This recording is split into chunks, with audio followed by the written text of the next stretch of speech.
I want to welcome everybody to the Daily Cheat Sheet and tell everybody you could help us out by giving us that 5-star review, putting on the automatic download, and subscribing to us no matter where we are, whether it's YouTube or Rumble or any of the various locations where you can find us. All you got to do is go to thedailycheatsheet.com. Pause the show right now. Go to any of the platforms. Go to all of the platforms. Give us that 5-star review. It really helps get our message out there. It helps spread the show far and wide. We couldn't appreciate it more. Couldn't have said it better myself. Thank you. Great work, Golan Ramraz. So we're here with the dude who's looking perfect as always. And of course, Golan, Little sweaty. I want to get into something really interesting, though, right away, because this sort of like one of those stories that bypassed everybody that nobody's talking about, because I don't think people know how to get into this subject very well. And I don't know if you guys noticed, Harris is writing a book. And in the book, she mentions why she didn't have Mayor Pete as her running mate. And the implication, of course, is that, that he's gay. And so she came out and said that. Yeah. I don't know if that was exactly her quote. Because we don't have the book out yet, but it was definitely the implication of what she was saying. In between her cackling, laughing, she goes that she didn't think America was ready for an Indian president who was both black and Indian and possibly a female and a gay vice president. Wow, that's quite the... Maybe she didn't say the Indian part. At that point, she was going with the black part. So it was black. What she said was a black woman and a gay man were politically risky is how she put it. There you go. Right. So I want you to think about this for a second. I mean, let's think about this. By the way, she even mentioned in a separate interview, I just have to mention it, that a woman that is black and married to a Jewish man. She threw that in. Yeah. Right, because that you know what that did? That took away the knock of her not getting Shapiro from Pennsylvania. So think about it. She didn't pick Mayor Pete, who was never qualified for the job for the Department of Transportation in the first place. You know, a tiny town mayor, a podunk. I know it's not to offend people from Indiana. And so his response is just priceless because he was hired specifically, Golan, because he was gay. So he responds, you earn voters' trust on what they think you are doing, not on categories. So Mayor Pete, in that case, you would never have earned the voters' trust because you did. Remember when Biden took over for the first year and a half, we couldn't get anything right as far as our transportation thing went. You know, everything was blamed on COVID. You had docks locked up from everywhere. You had bridges falling apart. Boats were hitting bridges. It was East insanity. Palestine, Palestine. Right. They never East want that. Palestine's got a whole other problem going on. Right, but that's still a mess. So Mayor Pete, you were not hired on merit. You were hired on diversity. And so I just find this war that they're having to be sort of a fascinating thing. You know, the funny thing is everything she writes in the book is throwing everybody else under the bus. That's all the book is. So far, everything that's come out, I haven't read the book, and I will admit that, but everything I've heard about the book. First, it started off Biden. He waited too long and he should have done this and this. And then she starts talking about Tim Walz. He fumbled important moments. His debate performance was a nightmare. And, I really wanted Pete. Now it's the voters' fault because they couldn't handle a gay guy in the vice presidential thing. And I married a Jew. Everything that she says is just complaining and blaming everybody but herself for one of the greatest implosions in political history. $1.7 billion, man, down the drain. And she somehow thinks, I mean, when you really do this is the truth, when you do an autopsy, let's say, on the last election of how it turned out, she was never going to win no matter who she picked. The polls were all lying. It was all one big scam. Trump was always ahead. But nonetheless, they don't learn their lesson. That's the greatest thing we could get from this, is they're still doubling down and tripling down on nuts. They never do a postmortem. And the idiot donors like Reid Hoffman and Mark Cuban, all those suckers who gave her the money, good for you losing your money. You were pouring it into a vile woman. And I, for one, will not be reading her book. I could care less what that woman has to say. Well said. And just for a point of reference, in 2019, she called for Trump to be banned from X, from Twitter, which is a private company. And she's sticking up for Kimmel for being fired or forced out from a company where the government owns the license. So I find this rather rich But this is the thing that never matters. Dems or the left don't have a moral compass. They could essentially wake up on a daily basis and say, which way is the wind blowing? That's how I feel today. Kimmel or Colbert shouldn't be fired, but the president of the United States should be banned. Remember when they were putting anything he wrote? They would put like the community type note, like it might not be true. And it's amazing that everybody. Are you kidding? Some networks literally said, we're not going to cut to his speech. This is the presidential candidate because we don't want to platform lies. They just would say stuff like that out in the open. We are actively going to try and skew this election by the way, it's illegal. You're not allowed to equal time and all of that. And they said, we just can't in good conscience. We will review it. Then we'll decide which parts we think are okay to share with you. And then we'll just tell you what he said. And just trust us, it'll be fine. Yeah, and that's insane. It's insane. And man, it's like, you brought up, forget about the Kimmel firing or anything like that. It's amazing how, because they really do own most of all of the media except for X, they could essentially get away with everything and pray that we forget, or the people forget, all the things they did to not just get rid of Trump, but to silence conservative voices with shadow banning. Now, this is a term that people use. So I'm going to use the term shadow banning, and I want so my mother could understand what this means at its most basic level, because I don't think a lot of people go on understand this term because we use it a lot. Let's say you go to a regular search engine and you were to type in BRE, right? Breitbart would show up immediately. They are one of the biggest news sources in our country. But if you go to your computer, man, and you type in BRE, it doesn't show up. You almost have to spell the full thing.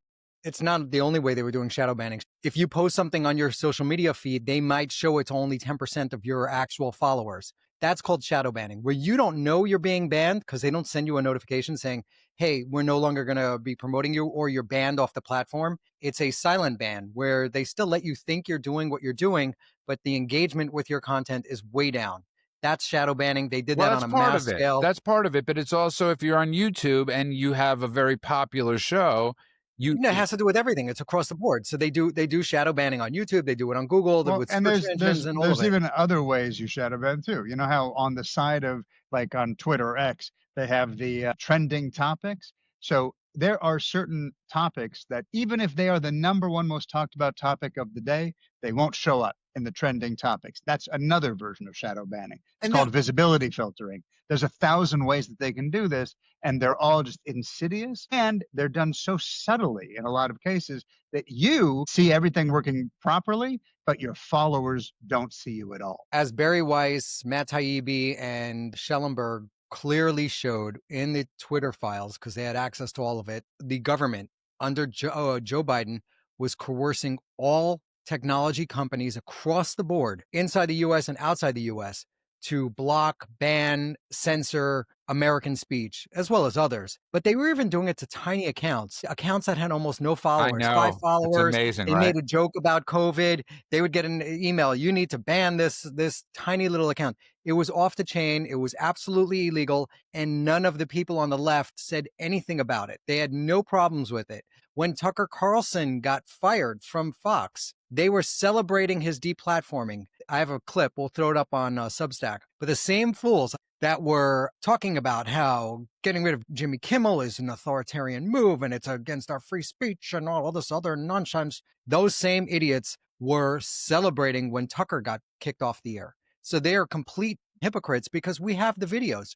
We are exposing hypocrites and parasites, as Bob Marley so eloquently stated. Well, and it's interesting. I just want to say that you mentioned Tucker, but at least with Tucker, there was the lawsuit. They lost a lot of money. What about Gina Carano? I just like using Apple's maps. Or right? Roseanne Barr. Or Roseanne Barr. Her off the air. Absolutely. But and the thing is, not that they got kicked out. That's not even what I'm talking about. That's bad enough.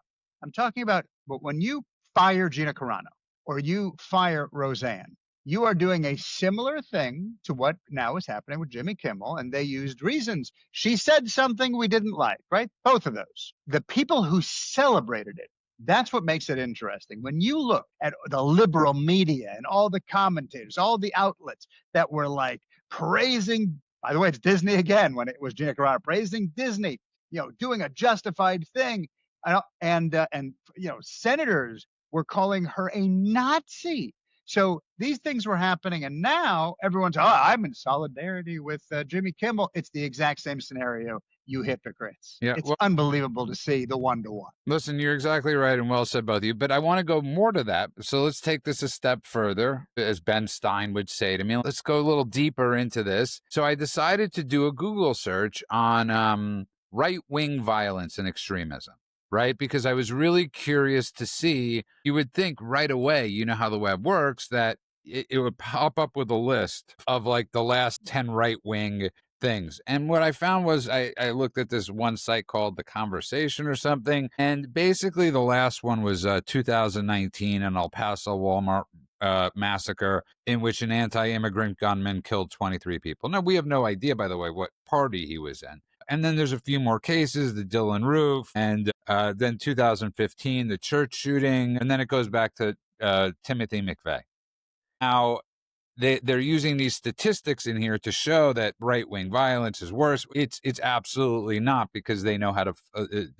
But I was really curious about this, Golan, because I couldn't remember, and all of us have pretty good memories of when the last time there was violent right-wing extremism. I want to say this. Even J.D. Vance said, this kid's parents, Charlie Kirk's assassin, they're good people. His parents had nothing to do with this. Don't go after his parents. The same thing with the assassin in Pennsylvania. We know nothing about his parents, to be honest with you, but there were no calls for violence. And this is what separates them. They're the ones that, were on Kavanaugh's lawn threatening his life. I mean, there are so many examples of left-wing violence in the last 10 years going on.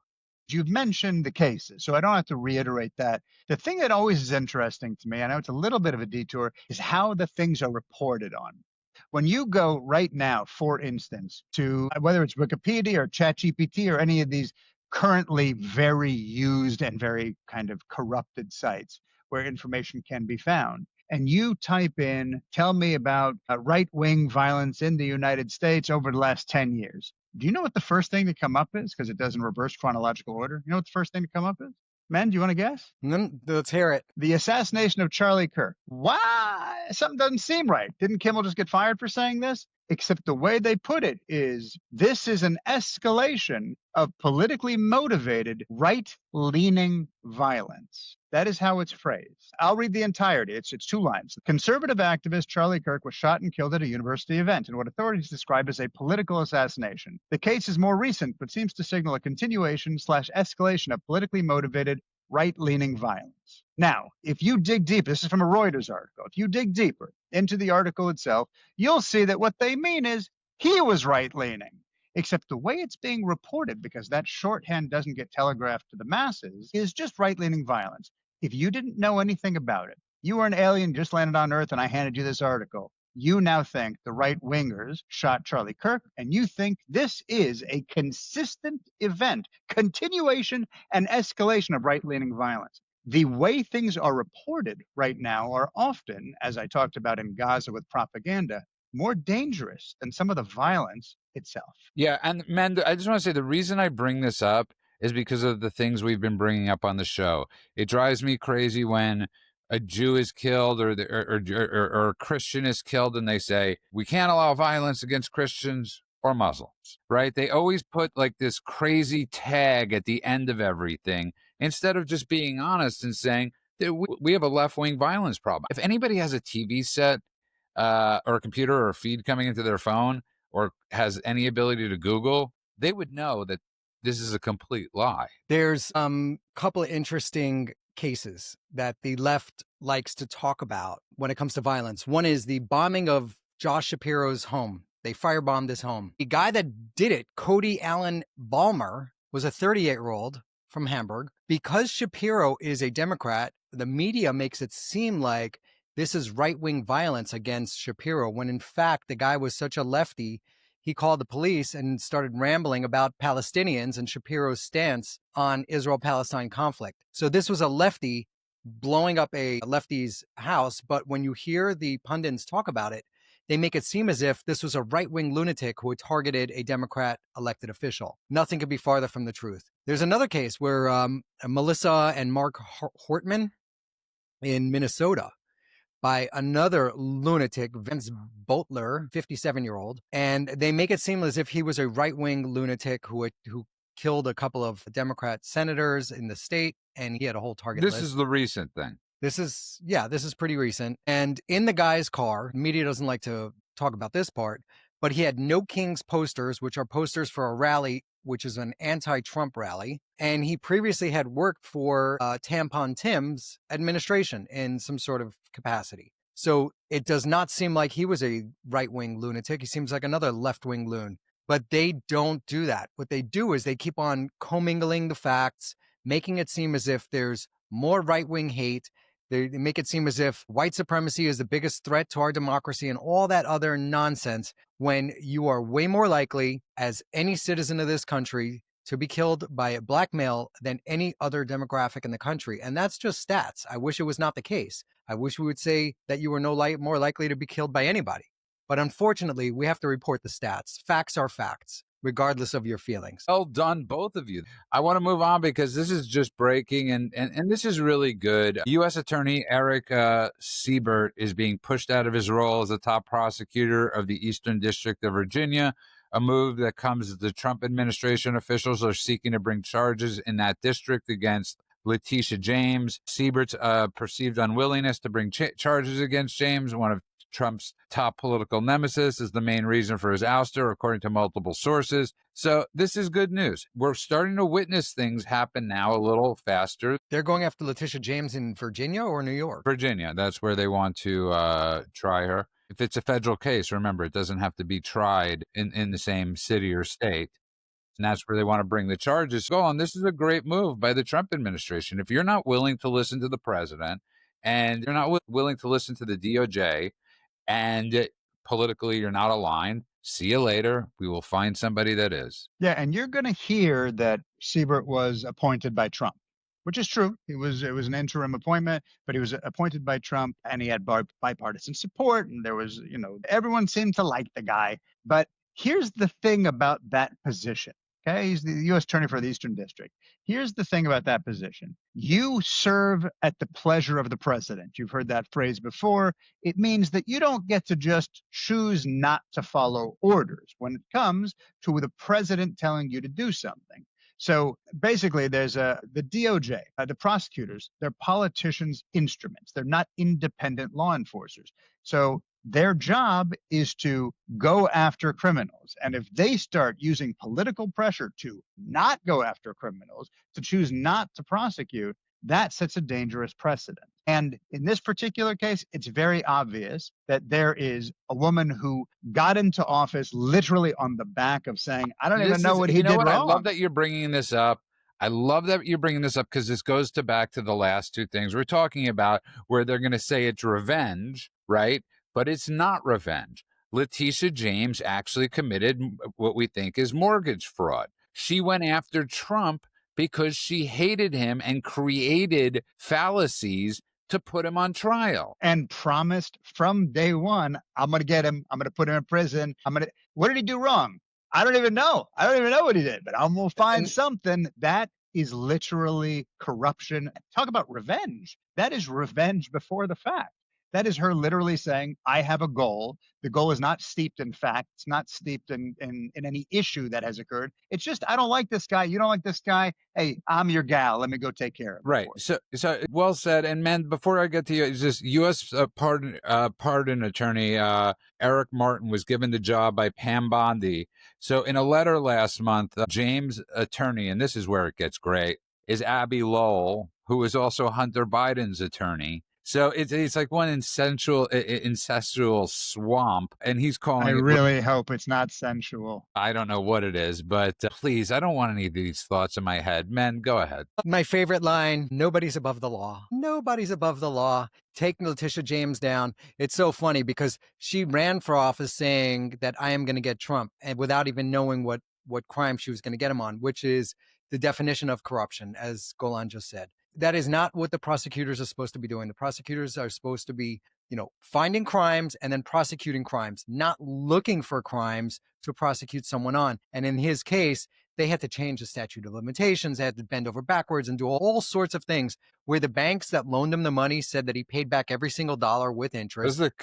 Can I say something, man? I just want you to just go, because I don't want to. It's the most insane thing in the world. I mean, really. I mean, let's break that down for people. The banks never had an issue, and they were going after him for the banks.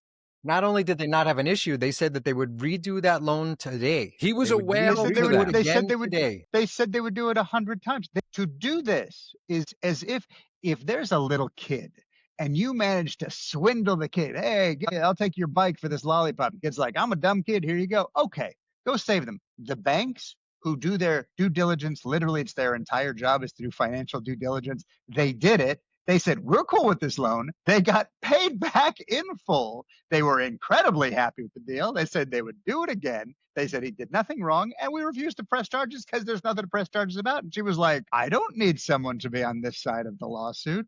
This is like sci-fi level stuff. To Golan's point, when you go to the bank and you say, hey, I'd like to borrow $1 million, they go, what are the assets you're going to put it up against? They want to make sure that they're not going to lose that money, right? He put up his real estate asset. They then have independent appraisers go out, check it, and decide, not based on what you tell them. You could tell them it's worth $10 bazillion. They don't care what you say. And by the way, to make sure, I'm just going to say, that's not illegal.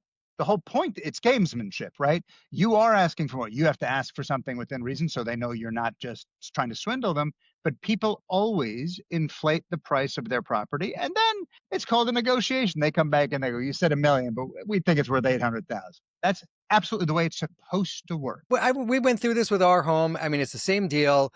You put it in, they think, they give you an amount that they think it's worth. You need to take out a loan for that amount, whatever it is.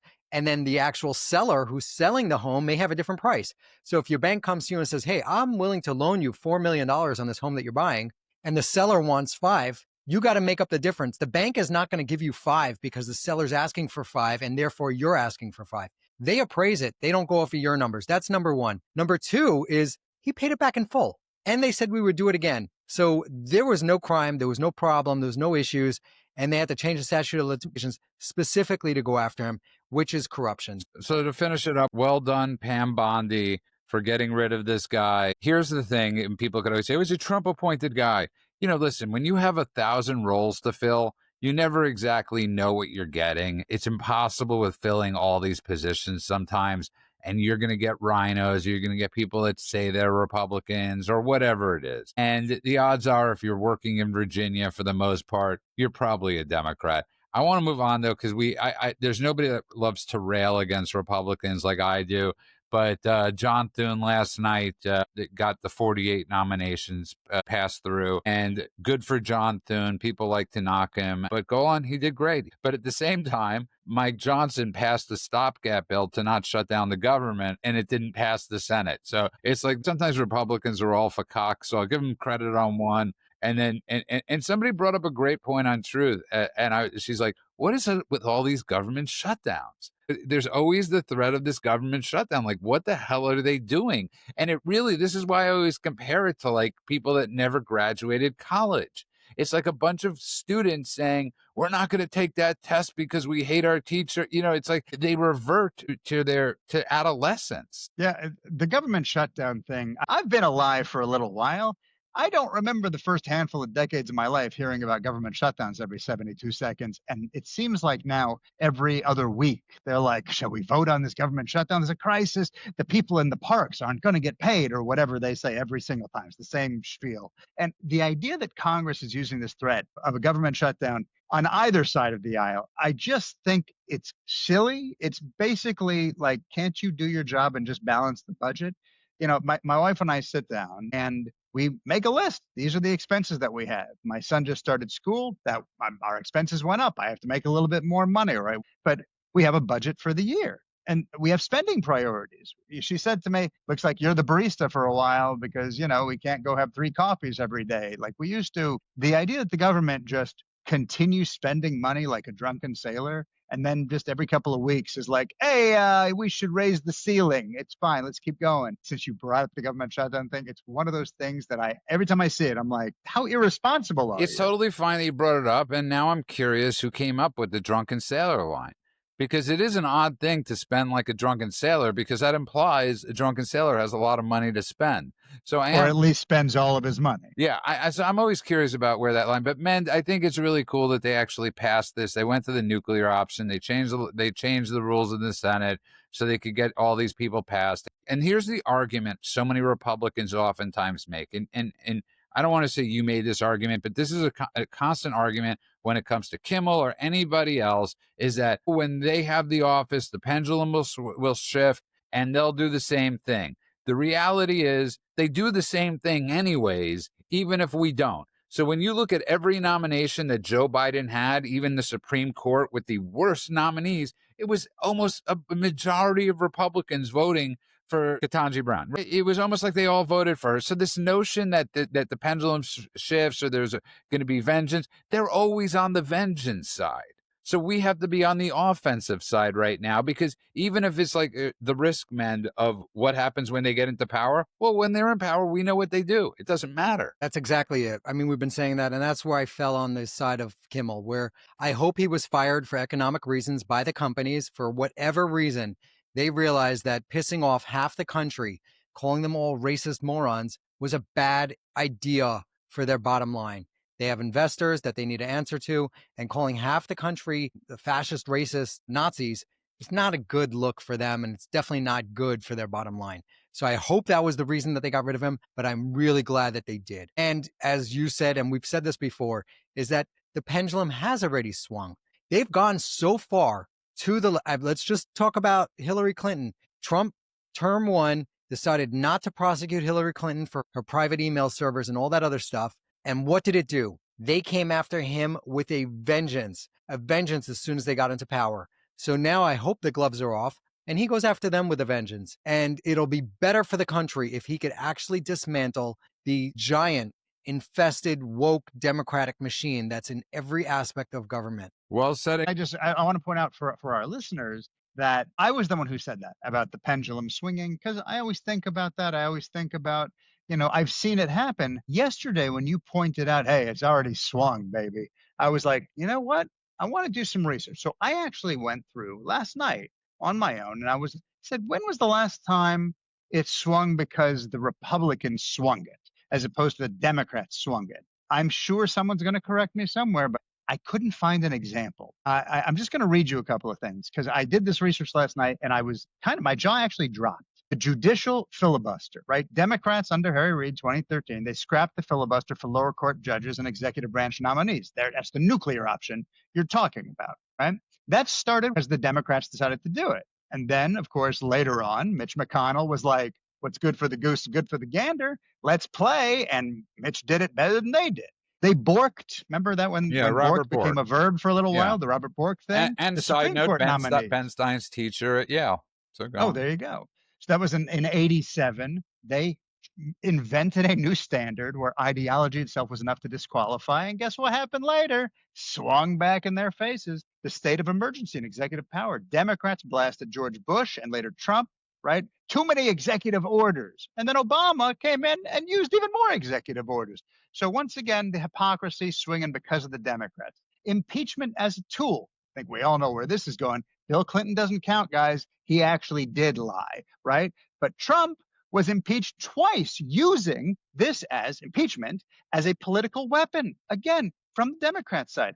There's a bunch of these. And I started going down the list, and each one is started by the Democrats. I was kind of shocked. What do you think? I just said it for fun? No, but you know what I figured? I figured I would see it 80-20, 60-40, and be like, oh, well, both sides do this. Like when we talk about gerrymandering, that's a both sides thing. This is almost entirely a Democrat thing.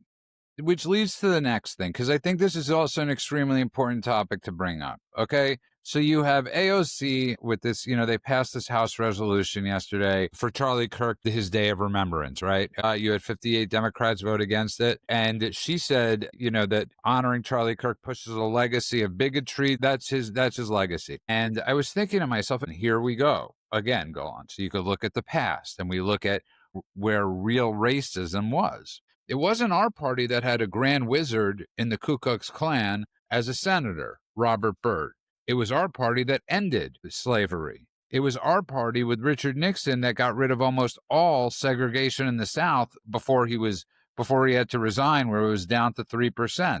It was, when you look at Boston, last city to allow a black player to play on a Major League Baseball team. I mean, you go down the list. You go to George Wallace, right? Who everybody loves to rebrand and say, well, he wasn't a Democrat. He's known as a Dixiecrat, right? That's their way around of saying, I mean, he wasn't a Democrat. I mean, when you look through the lineage of the Democrat Party, they are full on racists. But Republicans were so bad at messaging.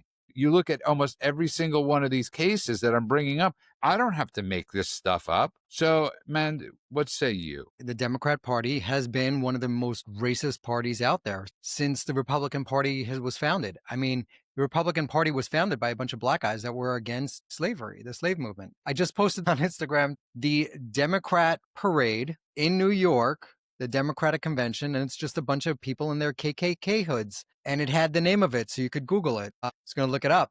I wasn't prepared for this, but we'll post it in the on our Substack. But there are so many cases documenting the blatant racism of the Democratic Party to this day. I mean, if you look at just what they've done to the black family, the nucleus black family, it's been devastated. It was something like 60 to 70% of black families had a mother and a father growing up in the 50s and 40s. And today it's 70-something% grow up in a single parent household. It's mostly the moms, which is why we're seeing such violence coming out of certain aspects of that community, because the kids are not being raised by strong men, and kids need that.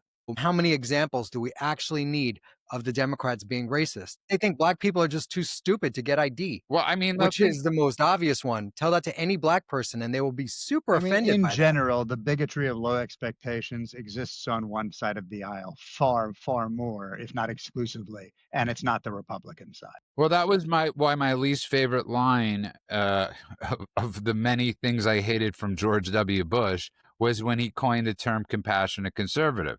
Because by definition, conservatism is compassion, right? And in my heart and my soul, I believe that about conservatism. I want to move on a little bit.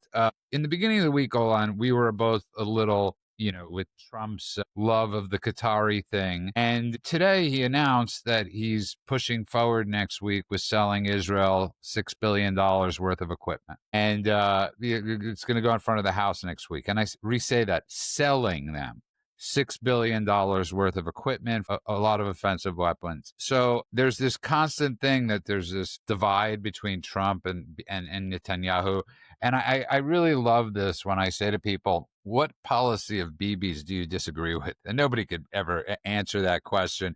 They literally cannot answer that question. I'm like, well, domestically, obviously you can't, but what policy are you against of Bibi's?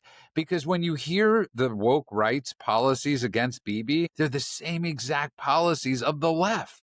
I mean, it's the same arguments as the left, but good on Trump for doing this.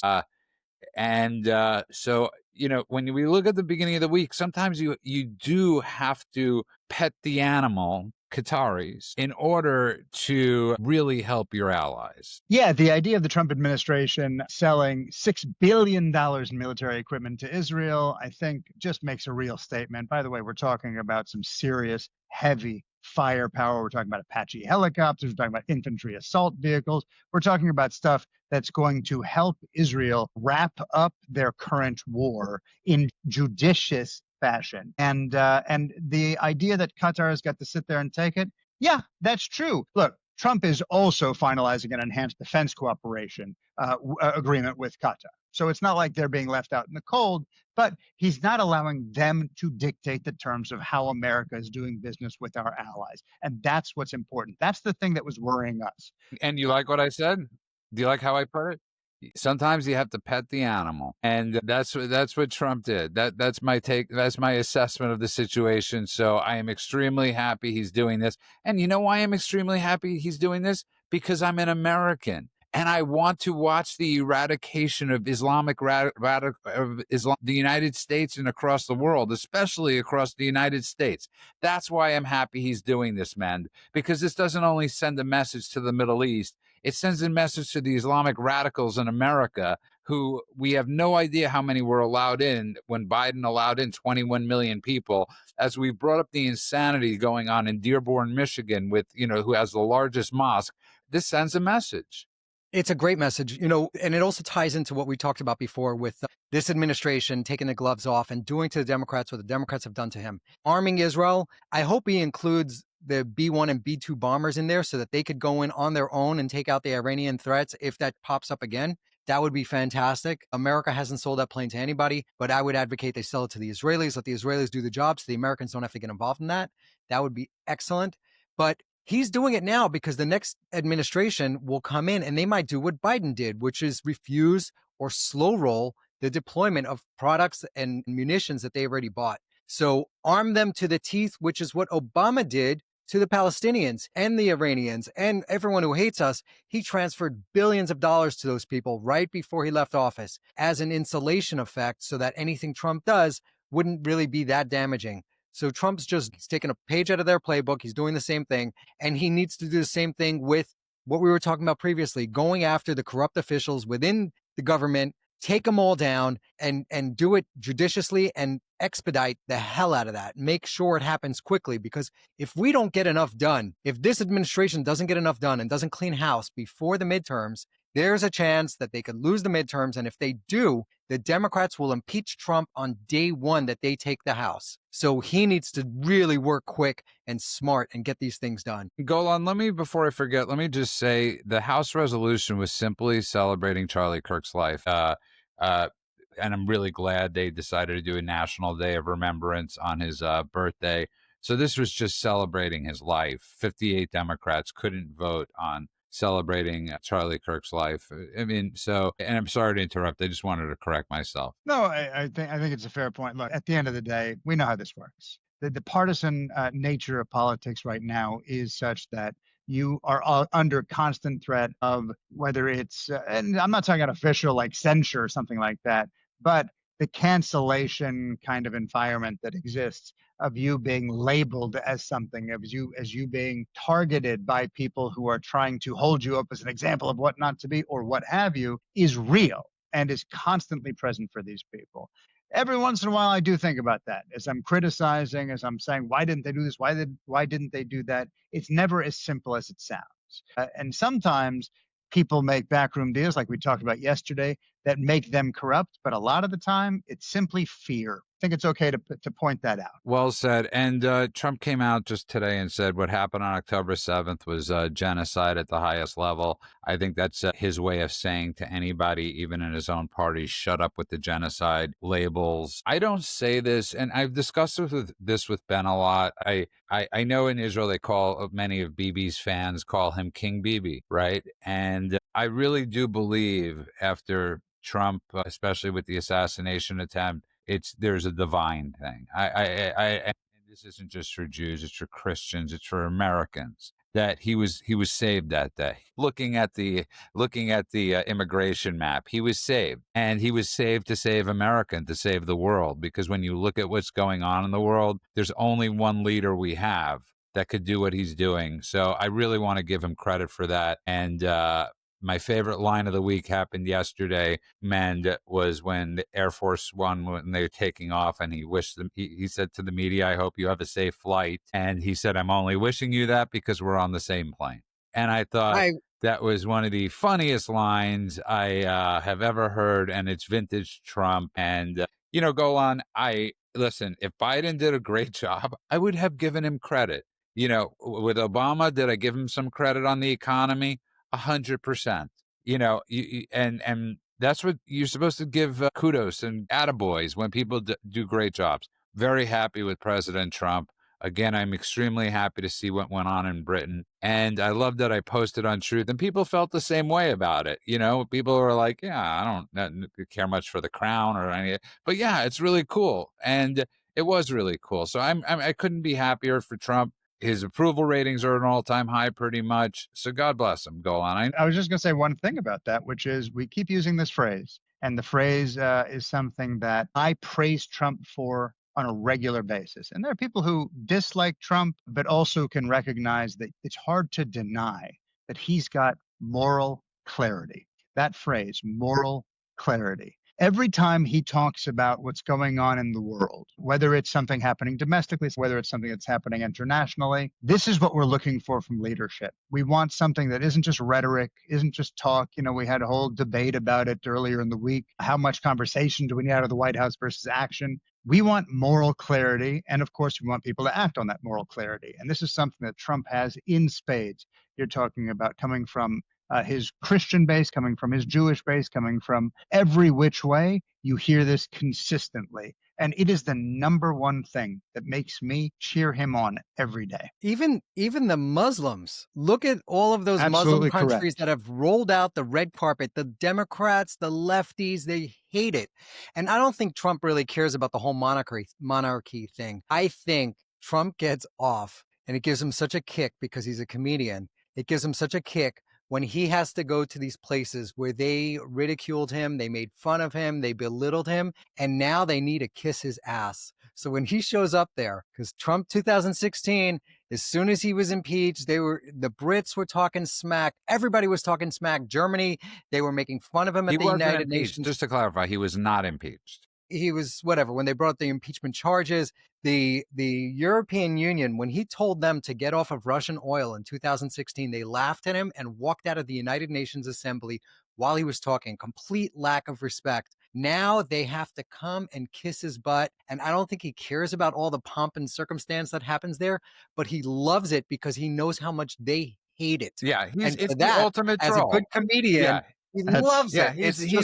He's the ultimate trolling. troll. Although we do have to remember, this is a guy who's got a gold toilet. He likes ceremony. He likes grandeur. He likes pageantry. The monarchy is built on all of that stuff. And he comes from that era. That it's not even my era. It's the era before. We grew up with it, Judy. You mentioned it the other day. We grew up with this thing where the monarchy mattered, right?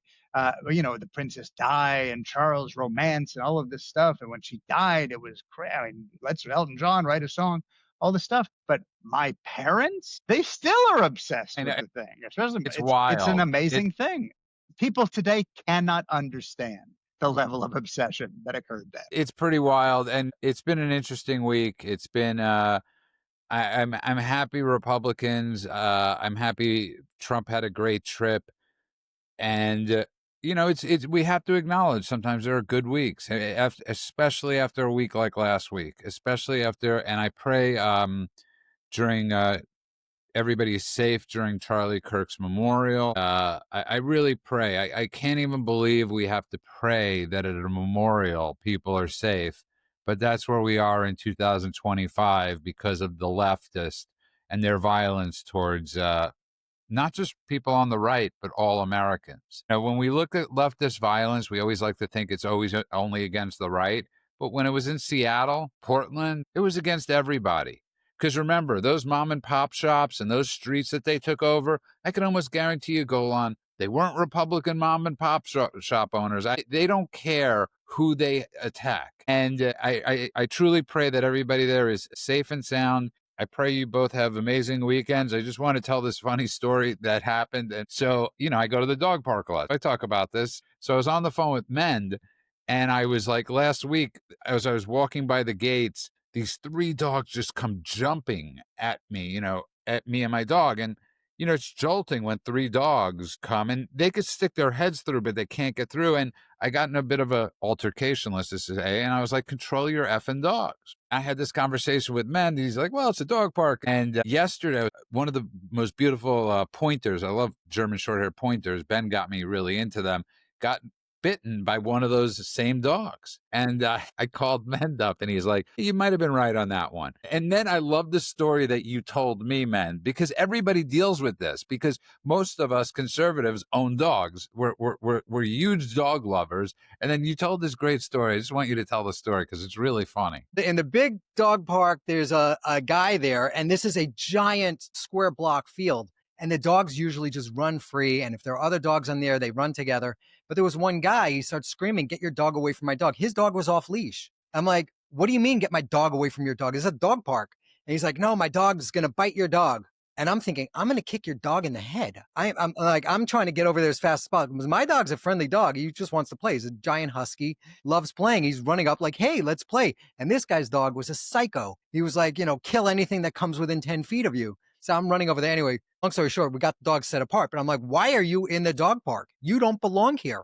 You have a psycho dog. You belong in a mental institution with your dog, not in an open dog park. And just to tie it all up, I compare it to people on the left go on. They are need dogs to be tied up that in mental they are institutions. dogs that should not be allowed into the public parks. The left needs their own dog parks because the rest of us, we've seen how contagious they are once they bite. Well, in all honesty, the left don't need a dog park. They already have the little furry potties in their home, so their kids who pretend to be dogs can pee and poop inside the little cat litter box. So I think they're fine. No, I want punishment. I'll just say that this is not where I saw the show going. You know what? I got to be honest. We've all had a long week, been a little tired, and it was just a funny conversation. So yeah, we've totally digressed off of anything of importance. But by the way, if your dog gets into a dog fight, you're supposed to choke the dog out. Whichever dog is biting, you choke it. You don't hit it with a stick. You don't throw rocks at it. Everyone hear that? Punch the shark in the face, and then you can swim away quickly.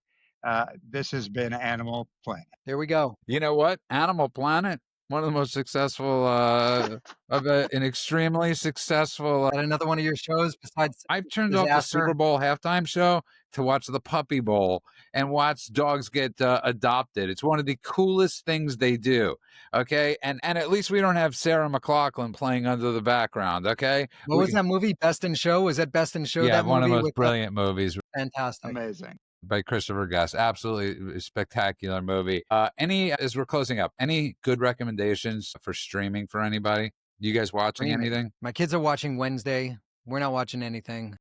I don't know. Look, I love Bluey. I watch it with my kids. And so that one I really, really enjoy. But here's the one that no one's going to see. Bluey. Sounds a little You haven't gay. heard of Bluey? No. It does sound a little gay. It's unbelievable. Are you sure it really is? Are you sure it's proper for children? Truly unbelievable. The movie's coming soon, but here's the big one. All right, for those of you who have young kids, this is the one no one's talking about. I just was tired of watching the same 3 shows over and over again. And by the way, I watched the shows with my kids at least at the beginning to make sure that it isn't one of those shows where they're suddenly indoctrinating my kids with all sorts of stuff I don't want them to see. So I sit and make sure it's a show that is wholesome. I was like, I just can't take it anymore. I'm watching dinosaurs do the same 7 things 700 times. So I just went we were on Disney Plus, and which I know you've canceled, men, so you can't watch this, but a thing called Tots. And it literally is a flamingo and a penguin who have joined the brigade of delivering babies. It's the most adorable thing I've ever seen. I am never, ever asking you again what you are streaming because you just said, what is going on watching this weekend? Bluey and Tots. Well, I have a 3-year-old little boy and a 9-year-old girl who's still as innocent as the day is long. And they're absolutely proudly, beautiful children. Both of you have beautiful children. I want to just, again, pray for everybody that's going to be at the memorial tomorrow. I pray the left can control their violence. I truly do. I pray this nation is safe, and I pray for our president, and I pray for all Americans. I want to wish everybody a good weekend and remind everybody you can find us at thedailycheatsheet.com. I want to wish everybody a good morning, afternoon, and night world, wherever you are. God bless you all.